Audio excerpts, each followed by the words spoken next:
Bonsoir ou bonjour à tous. Aujourd'hui, je vous retrouve pour une vidéo un peu particulière puisque ce sera la vidéo spéciale Halloween. Alors on ne va pas faire comme l'année dernière où je vous racontais des creepypastas, mais je vais plutôt revenir sur 4 légendes urbaines et vous expliquer leur origine. Revenons tout d'abord sur l'histoire de la Dame Blanche. Vous avez sans doute entendu parler de cette autostoppeuse fantôme. Selon cette légende très connue, c'est une jeune femme tout de blanc vêtue qui fait du stop et demande à se rendre au cimetière.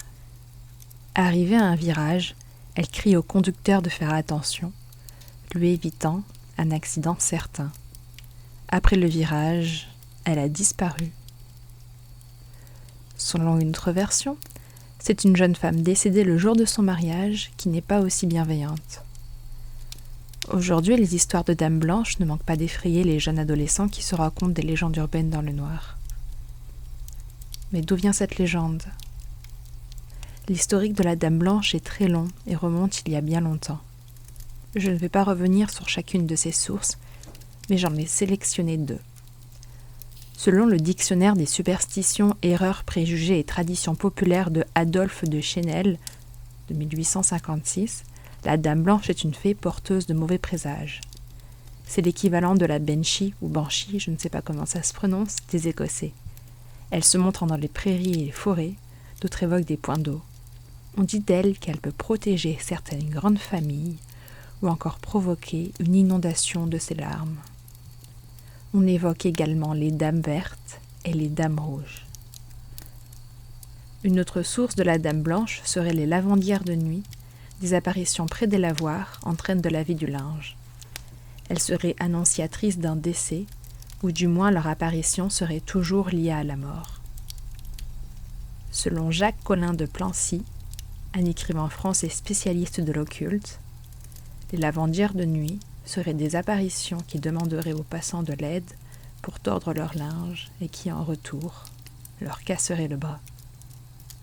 Quelle que soit leur origine, les Dames Blanches sont toujours liées à la mort, qu'elles l'annoncent avec bienveillance dans le but de sauver, qu'elles soient simples messagères ou au contraire, qu'elles apparaissent comme malfaisantes. Avez-vous déjà fait l'expérience de vous mettre devant un miroir à minuit, éclairé à la chandelle, et de prononcer 13 fois « Bloody Mary ». Son visage ensanglanté devrait y apparaître. Si vous avez l'audace d'ajouter « I'll kill you baby », elle vous attaquera et vous tuera. On raconte qu'une femme a voulu tenter l'expérience parce qu'elle n'y croyait pas. On l'a retrouvée le lendemain dans sa baignoire, la gorge tranchée. Contrairement à la Dame Blanche, qui a une histoire dans le folklore européen, Bloody Mary ne semble pas avoir d'origine précise au-delà de la légende urbaine. Tout diverge autour d'elle. C'était une sorcière brûlée vive, une femme victime d'un accident de voiture dans lequel aurait également péri son bébé, etc. Les autres origines issues de l'histoire européenne sont également intéressantes. Bloody Mary était le surnom de Mary Tudor, reine d'Angleterre, appelée ainsi en raison de ses répressions violentes contre les protestants. Selon d'autres sources, ce surnom était en partie lié au sexisme ambiant. Mary se comportait comme l'aurait fait n'importe quel roi et n'était pas plus sanglante qu'un autre. Mary Tudor, habituée aux fausses couches, souhaitait tant avoir un enfant qu'elle fit 2 grossesses nerveuses. Elle ne parvient finalement jamais à avoir d'héritier. Bloody Mary a fait l'objet d'un épisode de la première saison de Supernatural. Elle a également donné son nom à un cocktail à base de jus de tomate, de céleri et de tabasco. Il serait dit que ce serait l'écrivain Ernest Hemingway à l'origine de ce cocktail, puisqu'il demanda un jour à un barman de lui créer un cocktail qui ne laisserait pas d'odeur d'alcool, pour ne pas fâcher sa femme nommée Mary. Une légende en remplace ici une autre.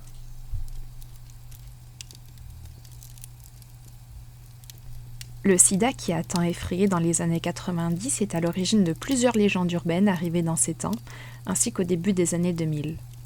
On y racontait qu'un jeune homme avait été séduit par une jeune femme, qui l'avait ramené chez lui, et que le lendemain, la jeune femme avait disparu, mais qu'il était écrit, au rouge à lèvres, sur le miroir de sa salle de bain, « Bienvenue dans le virus du sida ». On a également raconté que des seringues étaient dissimulées dans les salles de cinéma et quiconque s'asseyait dessus était contaminé par le virus. Enfin, il a aussi été dit que dans plusieurs boîtes de nuit lyonnaises, des individus mal intentionnés transmettaient le sida à travers une piqûre effectuée dans la foule de danseurs. A priori, on n'a pas d'origine précise pour cette légende urbaine, à part la peur du sida. Ces histoires sont cependant bien sûr fausses, puisque le VIH, le virus qui provoque le sida, ne survit pas longtemps à l'air libre. Nous savons aujourd'hui traiter ce virus avec une thérapie quotidienne, mais cela peut être facilement évitable avec le simple port d'un préservatif. Le bouche à oreille autour de ces histoires s'est beaucoup accéléré, y compris à travers les chaînes de mail, et Hoaxbuster a dû publier un démenti pour expliquer que non, il n'y avait eu aucun cas de VIH lié à une seringue malfaisante dans les boîtes de nuit lyonnaises. On raconte que des crocodiles seraient cachés dans les égouts de Paris et de New York. Il y a à l'origine de cette légende urbaine une histoire vraie. Le 7 mars 1984, près du Pont Neuf, le service des égouts parisien observe à 2 reprises un crocodile dans les égouts. Ils font appel aux pompiers qui récupèrent une petite femelle crocodile du Nil et l'amènent à la ménagerie du zoo des plantes, avant qu'elle rejoigne le zoo de Vannes. Le crocodile a pu survivre grâce à la température relativement élevée, ainsi qu'aux petites proies et à la viande avariée qu'on peut trouver dans les égouts. C'est encore plus vrai pour New York, puisque dans les années 30, il y était légal de vendre des petits alligators. Les gens pouvaient se les procurer par correspondance. Ainsi, en 1935, des adolescents new-yorkais ont trouvé un alligator qui sortait d'une bouche d'égout à East Harlem. En 1937, on a aussi repêché un alligator dans la East River et un autre a été trouvé dans le métro. Depuis, la vente d'alligators a été interdite et les alligators ont arrêté de se promener dans New York. Des rumeurs subsistent selon lesquelles il y en aurait toujours et qu'ils seraient albinos en raison de leur manque de soleil. Mais cela reste des légendes urbaines, désormais totalement infondées.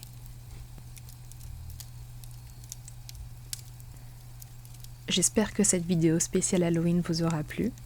Je vous retrouve très bientôt sous un nouveau nom, puisque ma chaîne va bientôt changer et ne s'appellera plus Frankenstein's Lab pour ne plus faire doublon avec la grosse chaîne qui s'appelle comme ça.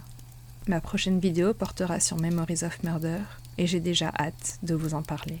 Je vous laisse et je vous dis à bientôt.